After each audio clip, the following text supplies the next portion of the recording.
Sabato 2 aprile, presso il Palasport Azzurri d'Italia di Due Carrare, Volley Fratte e Fermetal Mestrino si sono sfidate per il titolo provinciale Under 14 femminile di Padova, dedicato alla memoria di Tamara Gobbo e Diana Olivetti. Questa finale, la finale di questo campionato, è dedicata a Tamara Gobbo e Diana Olivetti, che sono le ragazze scomparse pochi anni fa sul Monte della Maiella tragicamente. Diciamo che queste ragazze erano accomunate dalle atlete che stiamo osservando adesso dalla passione per la pallavolo. Nella tensostruttura di Cartura invece si è disputata la finale per il terzo e quarto posto tra il DM Componenti Rio e il Volley Trebaseleghe. Questa è la nostra Under 14 che riconferma il risultato dell'anno scorso, che era Under 13. L'anno scorso siamo arrivati in finale primo o secondo posto, quest'anno siamo in finale terzo o quarto posto. È un bel gruppo formato da elementi del 97 e 98 e una di queste ragazzine è anche in selezione provinciale. Il Comitato Provinciale di Padova è attento nell'organizzazione di queste finali ad dare la possibilità alle varie società ubicate nei vari comuni della provincia, in maniera tale che possano mettere in evidenza la loro organizzazione e possano in questa maniera curare anche i rapporti con le amministrazioni locali e con gli assessorati allo sport. La gara è stata vinta per 3-0 dal Volley Rio, che guadagna così l'accesso alle finali regionali. Molta delusione in casa Trebaseleghe.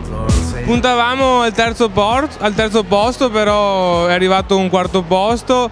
C'è un po' di delusione, dispiacere, più che altro perché la vera valore di questa squadra non è stato messo in dubbio appunto nella finale e questo quarto posto è meritato solamente perché non abbiamo espresso un buon gioco. Grande soddisfazione per la terza classificata. Noi siamo contentissimi del risultato che abbiamo ottenuto perché comunque abbiamo giocato sempre al 100% delle nostre possibilità. Quindi le regionali vedremo, noi daremo sempre il massimo e speriamo di continuare. Tamburi assordanti hanno accompagnato la finalissima di Due Carrare. L'amministrazione favorisce sicuramente queste società locali in quanto non hanno nessun'altra possibilità magari di mettersi in luce, di mettersi in evidenza, e a questo proposito abbiamo intenzione di ampliare gli impianti sportivi per far modo che ci sia un palazzetto dello sport con una capienza di circa 400-500 posti a sedere. La realizzazione di questo palazzetto dovrebbe essere prossima. Una finale ad alto tasso tecnico. Da un lato si è visto un fratte formato da 3 atlete straordinarie capaci di colpire la palla altissima in attacco, dall'altro un mestrino che ha lottato tenacemente per tutta la gara. Il fratte ha avuto la meglio con un netto 3-0, anche se nelle ultime fasi del secondo set il match è stato equilibrato. Entrambe le formazioni hanno conseguito il pass per la fase regionale, ma in casa Mestrino la sconfitta non è andata proprio giù.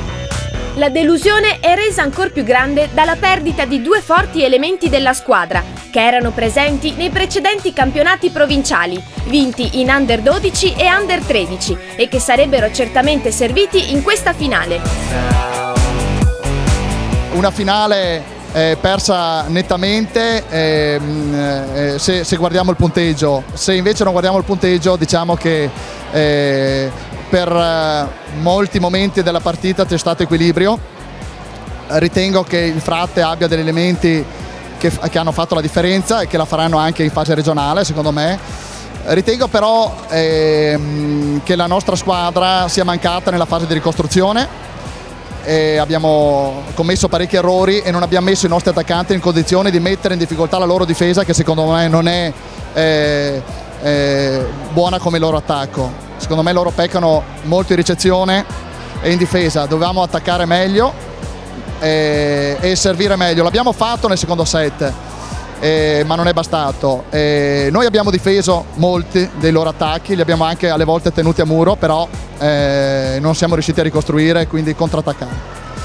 E la nostra squadra nel Veneto spero che faccia bene. io penso che al di là del risultato sia un'esperienza per le ragazze giocare un Under 14 ad alti livelli, perciò secondo me al di là del risultato penso che sia giusto che il Mestrino provi anche questa esperienza in regione. Secondo me non abbiamo giocato benissimo come potevamo, però le regionali ci rifaremo con le regionali e impegnandoci al massimo e comunque anche se siamo arrivate seconde e non prime è sempre un buon risultato. Ecco le impressioni a caldo del team vincente. Oggi è stata una partita strepitosa, le ragazze hanno giocato bene, era una partita difficile perché oltre all'emozione, la prima volta alle finali provinciali, era una squadra tosta. L'avevamo studiata molto bene come loro ci avevano studiato, e però è stata una battaglia e l'abbiamo vinta. Sono felice delle ragazze, è un ottimo gruppo, lavorano tutte quante molto bene, alcune ragazze sono in selezione e mostrano le loro capacità sempre anche nei momenti di difficoltà. È un gruppo unito e nei momenti di difficoltà, come dicevo, si vede. È stata una squadra molto unita e ci siamo divertite tanto, l'unico pensiero principale. E le compagne sono tutte molto contente, delle regionali ci aspettiamo la stessa grinta, anche di più. E niente, ci divertiremo e basta. Tra le campionesse c'è anche chi festeggia il proprio compleanno. Io penso che il massimo di un compleanno è vincere la coppa e visto che adesso l'abbiamo vinta, spero di vincerla anche l'anno prossimo, magari anche il giorno del mio compleanno. Un auspicio che in volley le augura volentieri.